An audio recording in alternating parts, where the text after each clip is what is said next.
The harsh glare of the hospital's fluorescent lights hummed overhead, a relentless, insect-like buzz drilling into my already pounding head. Each flicker felt like a needle jab behind my eyes. I sat hunched on the edge of the emergency room bed, my left arm immobilized in a sling, ribs flaring with pain every time I inhaled. The crash itself was a haze, screeching tires, crumpling steel, and then blackness. But none of that compared to the real blow, the one that came a moment ago, delivered not by metal or momentum, but by a single word on my phone. Claire, my wife of 8 years, had just answered my desperate message asking her to pick me up. Her reply, "Okay." That was it. One word. Emotionless. Distant. Like I was some random acquaintance requesting a favor, not her injured husband sitting bloodied in a hospital bed. I stared at the message, thumb hovering over the call button, aching to hear her voice, to detect even a trace of worry or warmth. But something stopped me. That nagging feeling I tried to ignore for months stirred again, louder now. A quiet warning that something beneath the surface of our marriage was off. Her frequent late nights. Her sudden protectiveness over her phone. The way her gaze shifted away from mine when I asked about her day. I'd convinced myself it was all work-related stress. That she was just driven, focused on her career. But now, with my body battered and my pulse racing, I couldn't shake the feeling that it was more than that. The emergency room buzzed with machines and murmuring voices. Yet I felt like I was stranded in silence, isolated. I tapped out another message. "I'm in pain, Claire. Please hurry." I hit send, then waited. Time crawled. My screen remained blank. No reply. No typing dots. Nothing.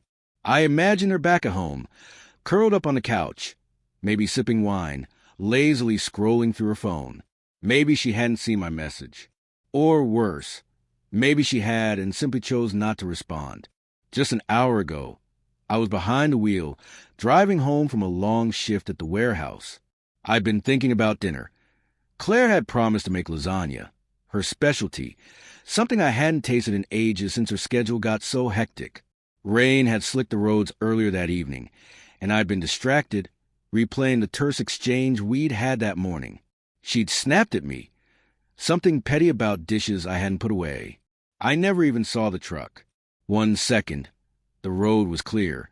The next, it veered into my lane, and everything vanished in a violent blur. I came to the back of an ambulance, pain ripping through me, my phone still clenched in my hand like a lifeline I didn't remember grabbing.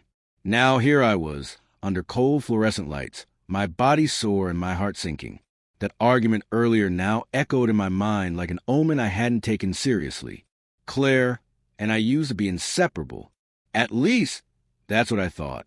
We met during our university years, late-night cram sessions, whispered dreams of building a quiet life together. Kids, a golden retriever, a house with a porch swing. We did manage the house, but everything else felt like it belonged to another lifetime. She chased ambition, climbing the ranks at a major marketing firm. I stayed grounded, working at the warehouse, content with reliability and a paycheck that paid the bills. Somewhere between promotions and paychecks, we drifted. I just hadn't realized how far apart we'd grown until now. A buzz jolted me back to the present. Another text from Claire. Be there in 20. No sorry. No questions about how I was feeling. Just another clipped, emotionless update. I swallowed hard, a thick knot catching in my throat. My chest ached in ways no prescription could dull. I wanted to rationalize it. Maybe she was swamped at work. Maybe her battery had been low earlier. But that creeping doubt twisted deeper, sharp as glass under the skin. A nurse approached. Maria, her name tag said. Her kind eyes softened the edges of the sterile surroundings. She glanced at my chart and offered a small, practiced smile. You're all set to go, Mr. Bennett, she said gently. Is someone coming to get you? My wife? I replied, the words tasting strange in my mouth. Bitter. Maria gave a polite nod, unaware of the turmoil rolling behind my eyes. She handed me a prescription for painkillers and moved on, leaving me alone once again, with a bruised body, a heavier heart, and a storm that was just beginning to crack the horizon. I murmured a quiet thank you and limped toward the waiting room, each painful step a stark echo of the crash, and of Claire's coldness. She finally showed up a full half-hour later, looking like she just stepped off a magazine cover. Her blazer hugged her figure perfectly, heels clicking on the floor with practiced grace, and her blonde hair was swept back into a pristine bun. But she didn't hurry over, didn't ask how I was. She simply stood near the door, arms folded, face unreadable. "Ready?" she said, emotionless. I gave a small nod, afraid my voice might crack if I tried to speak. The drive was a long, tense silence. No music, no words, just the soft rumble of the engine filling the vacuum where conversation used to live.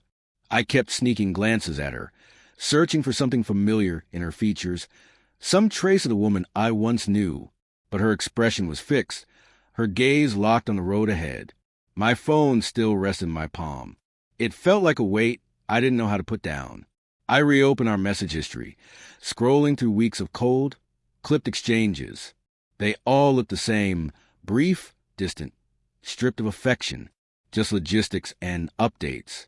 When did we stop being partners? At home, I collapsed on the couch with a groan, my ribs flaring in protest. Claire walked into the kitchen without a word, and I heard the gentle clink of glass, probably pouring herself wine. I wanted to confront her, to ask why she was acting like a stranger, but my limbs were heavy and my thoughts muddled. I didn't have it in me. Not yet. Instead, I unlocked my phone again, this time opening our shared cloud storage. I hadn't checked it in ages.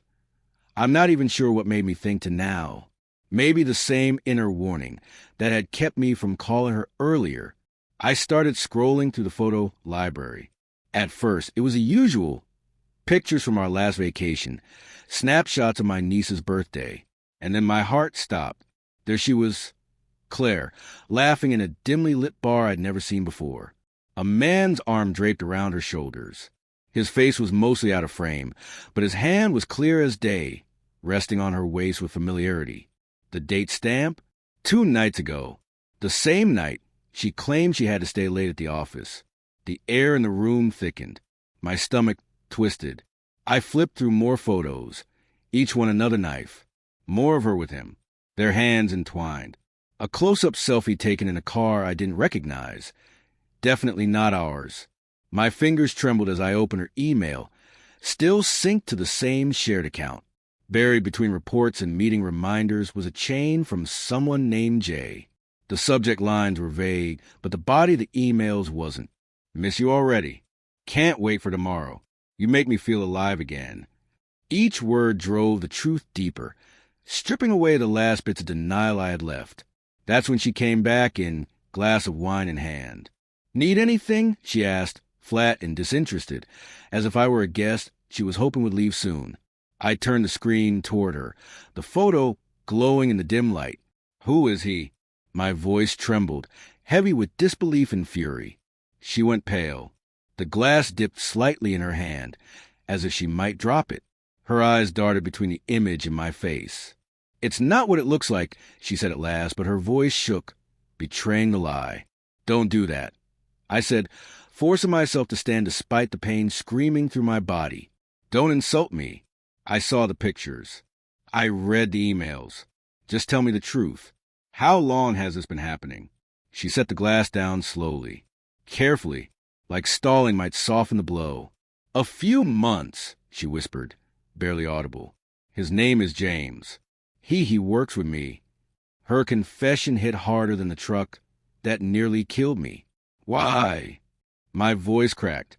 Was I not enough? She looked away, her jaw tightening. "It wasn't about you, Tom," she said. I don't know. I felt stuck. Work took over everything. And you were always here, always the same. I needed something else." Each word from her lips tore through the life we'd built, 8 years together, all of it unraveling in seconds. I wanted to yell, break something, demand answers she probably couldn't give, but I didn't. My body gave out first. I dropped back onto the couch, strength gone. "You could have talked to me," I said, staring at the floor. "You could have tried." "I know," she murmured. Her eyes were glistening now, but I knew those tears weren't for me. They were for her, for the choices she made, for what she'd just destroyed. The silence between us was suffocating. I thought of the ER, of her one-word text, of all the nights I told myself she was just tired or busy or stressed. I had trusted her completely, and she'd crushed that trust like it meant nothing. I can't do this anymore, I said at last. My voice didn't shake this time. You need to go. She nodded, no protest, no surprise, as if she'd already imagined this moment. Claire picked up her purse and walked out. The door clicked shut behind her, soft but final, and I sat there, alone in our living room, the silence louder than ever. The injuries from the crash would heal. I knew that, but this would take much longer.